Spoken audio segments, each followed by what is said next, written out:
नमस्कार, मैं आशीष कुमार, राष्ट्रीय न्यूज़ 24 लाइव से। आज हमारे पास साथ बैठे हुए हैं एक वरिष्ठ पत्रकार दिलीप मिश्रा जी। आइए उनसे कुछ वार्तालाप कीजिए। सर, ये बताइए, धनबाद विधानसभा में पहला चरण से लेकर चौथे चरण तक अजय दुबे जी आगे रहे और यहाँ के जो विधायक 5 साल रह चुके हैं और इस बार भी विधायक बन गए हैं, राज सिन्हा जी, वो पीछे थे। लेकिन ये मोड़ 5वें चरण के बाद 6वें चरण से आगे बढ़ा। चौथे चरण तक आपको क्या लगा? क्या इस बार अजय दुबे जी जीत जाएंगे या कुछ नया चेहरा आने वाला है? देखिए, ऐसा है कि धनबाद जो है भाजपा का गढ़ रहा है हमेशा से। और भाजपा का यहाँ जो वोट होता है वो साइलेंट वोट होता है, ठीक है। बाकी पार्टी का वोट जो है आपको रोड पर दिखेगा, उनके नेता कार्यकर्ता एक्टिव दिखेंगे, लेकिन भाजपा का वोट जो होता है साइलेंट होता है। खास करके महिलाओं में भाजपा बहुत लोकप्रिय है। और रह गया जहाँ तक राउंड के बात, तो उसके अनुसार है कि किधर से खुला, काउंटिंग स्टार्ट किधर से हुआ। मान लीजिए कुछ क्षेत्र विशेष है जहाँ कि उनको वोट नहीं भी मिलता है या बहुत कम मिलता है, तो हो सकता है स्टार्टिंग जो हुआ होगा बासेपुर से हुआ हो, पांडरपाला से हुआ हो, या कुछ वैसा क्षेत्र हुआ हो, और बाद में जो है बीजेपी का जो क्षेत्र आया तो वहाँ पे जाके ये ओवरटेक किए। जबकि अगर देखा जाए, जैसे आपने कहा, झरिया विधानसभा में प्रथम से लेकर अंतिम तक छोर तक भारतीय जनता पार्टी ही आगे रहा और इस बार झरिया विधानसभा का जनता एक नया कमल खिला दिया, यानी रागिनी सिंह को। इसके बारे में आपको क्या? झरिया का देखिए, जहाँ तक बात है तो एक टर्म बीजेपी का होता है और दूसरा टर्म जो होता है विरोधी पार्टी का होता है। झरिया में ज़्यादातर यही देखा गया है। लगातार बहुत कम ऐसा पार्टी होता है जो रिपीट कर पाता है, ठीक है। तो वैसे भी ये पारी था जो बीजेपी का था। और जहाँ तक बात रह गया रागिनी सिंह का, तो सुरदेव सिंह से शुरू से ही झरिया में उनका पकड़ रहा है राजनीतिक रूप से, ठीक है। तो कोई आश्चर्यजनक बात नहीं है।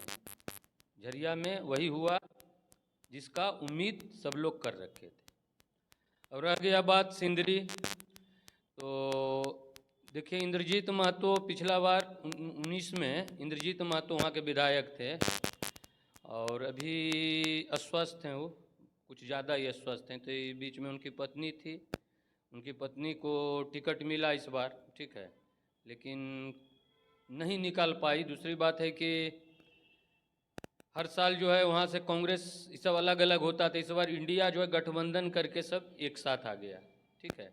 यही कारण है कि बबलू महतो का लीड रहा वहाँ निरसा से। निरसा से अरूप चटर्जी और अपर्णा सेन गुप्ता। तो अपर्णा सेन गुप्ता के बारे में एक तो रिपुटेशन ये आता है कि वो एक बार इलेक्शन जीत ली, उसके बाद जो है ग्राउंड में निकलती नहीं। शिकायत है उनका क्षेत्र में, पब्लिक से क्षेत्र में शिकायत है कि वो अपना ग्राउंड में जीतने के बाद भूल जाती है। जबकि आरूप चटर्जी जीत जाए अथवा हार जाए, वो अपना जो है फील्ड में घूमते हैं। टुंडी टुंडी में जहाँ तक बात है तो मथुरा में तो बड़े नेता हैं, ठीक है, और मंत्री भी रह चुके हैं। दूसरी बात है, लेकिन इस सब में जो है खेल खेल रहा है कैची छाप, जो जयराम महतो ये सभी क्षेत्र में जो है उनका सीट निकले अथवा न निकले, लेकिन क्या है कि समूचा समीकरण वो बदल दिए, ठीक है। थोड़ा बहुत वोट सभी पार्टी का काट के समीकरण बदल दिए हैं, अभी तो यही है। और यहाँ जहाँ तक बात रह गया आपका बाघमारा, तो बाघमारा में देखिए जलेसर महतो का भी अच्छा चांस था, लेकिन एक रोहित यादव करके एक निर्दलीय प्रत्याशी जो कि कांग्रेस से ही निकले और बड़ा ढंग से इलेक्शन लड़े हैं, और पूरा भीड़ तंत्र होता था उनके साथ में। अच्छा खासा पार्टी वाला के साथ उतना भीड़ नहीं होता था जितना कि भीड़ रोहित यादव के साथ होता था। कुछ प्रभाव उसका भी रहा है। आखिर का क्या कारण हो सकता है, जबकि रोहित यादव जी के साथ चुनाव के दौरान आपका बहुत सारे भीड़ होता था, जनता का भी, उनके कार्यकर्ताओं का भी, लेकिन उनका जो चुनाव गिनती के बाद सिर्फ 4 से 5 हज़ार ही वोट ला पाए, इसके पीछे क्या कारण हो सकते हैं इतनी देखिए, कम? भीड़ वोट में तब्दील होवे ये जरूरी नहीं है, ठीक है। भीड़ अलग होता है, वोट अलग होता है। ये हर भीड़ वोट में तब्दील नहीं होता है, इनके बारे में यही कहा जा सकता है। और बाकी अंकुर जी हैं, अंकुर जी से इस बारे में कुछ बताएंगे। हमारे साथ हमारे कनिष्ठ पत्रकार अंकुर सिन्हा जी हैं, आइए उनसे कुछ पूछते हैं। अंकुर जी, आप बताएं, बागमारा विधानसभा में सबसे पहले जो है जलेश्वर महतो का प्रथम से चतुर्थ तक गिनती जो है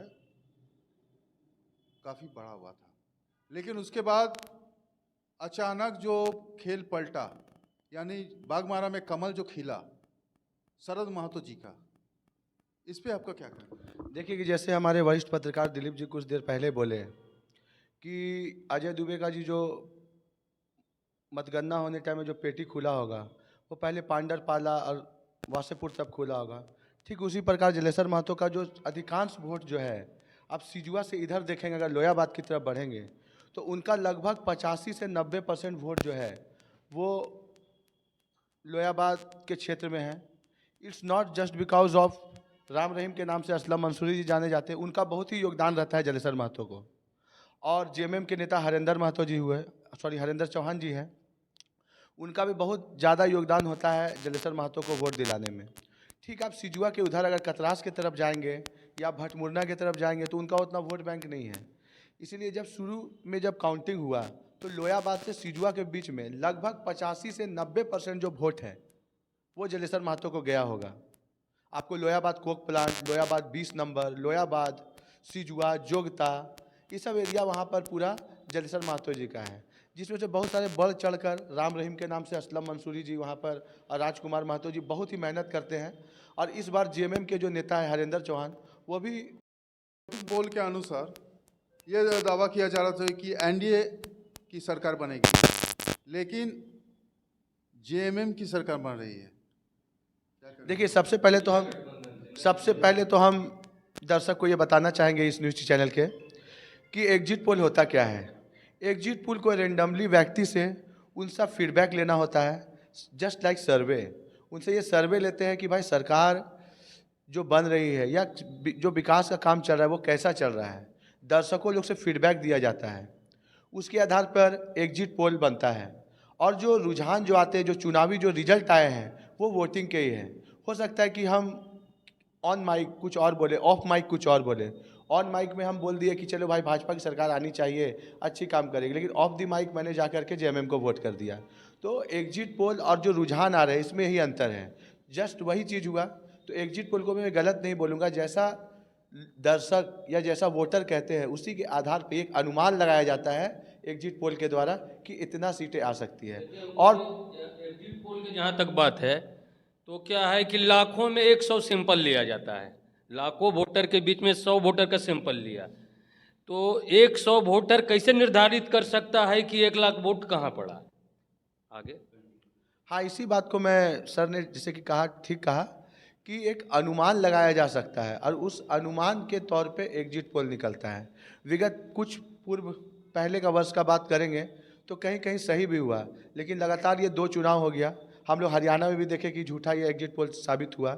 हम लोग लोकसभा में भी देखे कि एनडीए की सरकार को 350 प्लस दिखा रहे थे और यहाँ पर 250 भी वोट नहीं आया।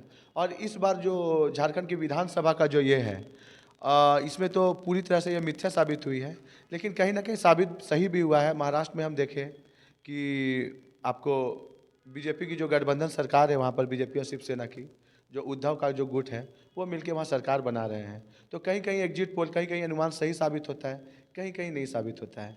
और मैं एक बात कहना चाहूँगा कि जो एग्जिट पोल होता है वो एक अनुमान लगाया जाता है पब्लिक के द्वारा सर्वे पे। इसको पूर्ण रूप से सच नहीं माना जा सकता है। अगर सच निकल जाता है तो सही है और नहीं निकलता है तो फिर लोग जो है वो निष्कर्ष पे निकले, जो रुझान आ रहे हैं, जो नतीजे आ रहे हैं, और लगता है कि फिर से झारखंड में जेएमएम की सरकार ही बनने वाली है। एग्जिट पोल जहाँ तक है तो उसको तुक्का कह सकते हैं, ठीक है, क्योंकि लाखों लोग के बीच में कुछ 100 का सैंपल वो तुक्का ही है। अब महाराष्ट्र में जहाँ तक दिखा रहा है तो 4 चैनल कुछ दिखा रहा है, 4 कुछ और दिखा रहा है। झारखंड में भी कुछ ऐसा ही है। एग्जैक्ट पोल कैसे हो सकता है? कभी नहीं हो सकता। दूसरी अच्छा, जहाँ तक झारखंड के बात है, तो यहाँ सरकार रिपीट करने का एक प्रमुख कारण जो है, यहाँ का सरकार महिलाओं के बीच में 1,000 रुपया करके बांट रही है, ठीक है, जिस योजना का नाम है मैया समान योजना, ठीक है। तो मैया समान योजना का बहुत सारा प्रभाव पड़ा है।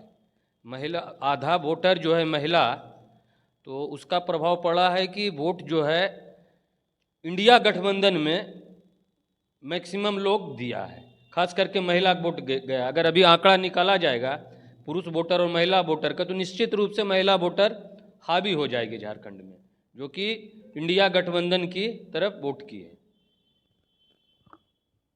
तो अंकुर जी ये बताइए, कुछ दिन पहले जेएमएम में जो हेमंत सोरेन जी है, कारागार में जाने से पहले चंपई सोरेन जी को मुख्यमंत्री के रूप में वहाँ उनको कार्यभार संभालने के लिए दिए गए, लेकिन अचानक जैसे उनका बेल हुआ, चंपई सोरेन को हटा दिया गया।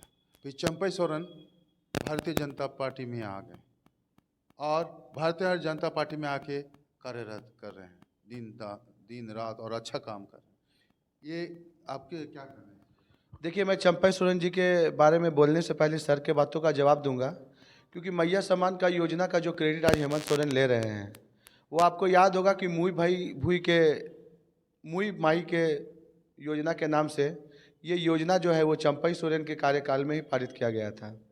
फिर जैसे कि आपने कहा कि जेल से छूटे हेमंत सोरेन जी, और फिर से वो मुख्यमंत्री को उनको बनने की लालसा थी, जिसके कारण उन्होंने चंपई सोरेन को मुख्यमंत्री पद से हटाया, और कुछ कारणवश चंपई सोरेन जो है वो भाजपा में शामिल हो गए। तो ये योजना जो मैया समान योजना है, ये पहले चंपई सोरेन के द्वारा ही लाया गया था। फिर उसके बाद मैया समान, उनका नाम सिर्फ अलग था, फिर हेमंत सोरेन आए, उसको मैया समान योजना का नाम दिए। अब ये देखना है सरकार जो अभी जेएमएम की बन रही है, ये 2500 रुपये का जो वादा किए हैं, क्या सचमुच में ये 2500 रुपया देंगे या फिर 2-4 महीना दे के बंद कर देंगे। और ये सरकार की सबसे बड़ी जो त्रुटि रही है, मैं चाहूँगा कि अगर सरकार बने तो जो भी इनके गठबंधन में जो भी पार्टियां हैं, कम से कम जो पेंडिंग जो एग्ज़ाम है उसको लेने का काम करेंगे, और क्वेश्चन पेपर लीक का जो मामला है उसको मतलब सुलझाने का काम करेंगे। और जहाँ तक रहा चंपई सोरेन जी का बात, तो चंपई सोरेन जी अपना आत्मसम्मान को बढ़ाने के लिए वो भाजपा में आए थे, और मेरे ख्याल से कि हेमंत सोरेन की जो सरकार हुई है 2019 में जो बनी, उनको उतना टाइम नहीं दिया गया कि वो सरकार के लिए कुछ कर पाए। इसीलिए एक तरह से मुझे लग रहा है कि हेमंत जी को एक और चांस मिला है जेएमएम सरकार को, इंडिया गठबंधन को एक सरकार चलाने का, क्योंकि 2.5 साल तो आप देखें कि कोविड में चल गए, कोरोना में, लॉकडाउन में चल गया। जब तक स्थिरता आती, जीवन स्तर उच्च हो पाता, तब तक 3 साल गुजर गए। उसके बाद बीजेपी वालों ने उन्हें केस में फंसा दिया, लगभग 3.5-4 साल तो उसी में चल गया। फिर आ गया चुनाव का साल, तो अच्छा से ये सरकार स्थिर तो थी लेकिन कार्य नहीं कर पाई। तो देखना है कि इन 5 सालों में हेमंत सरकार कितना काम कर पाती है। तो हेमंत सरकार को मेरी तरफ से शुभकामनाएं कि वो आए और जो भी पेंडिंग परीक्षाएं हैं उन्हें लेने का काम करें, और थोड़ा सा जो भ्रष्टाचारी बालू और कोयला में जो हो रहा है उसे बंद करने का काम करें। जैसा कि आपने देखा 2019 में जब जेएमएम की सरकार हुई, हेमंत सोरेन जी आए, उस समय एक बहुत अच्छा हेमंत सोरेन जी ने कहा, जब 50,000 व्यक्तियों को नौकरी का वादा, या तो फिर नौकरी से इस्तीफा। 5 साल तक तो कोई वादा पूरा नहीं हुआ, ना इस्तीफा दिया गया। इस बार फिर 5 साल उनको मिला, तो क्या लगता है इसी 5 सालों में वो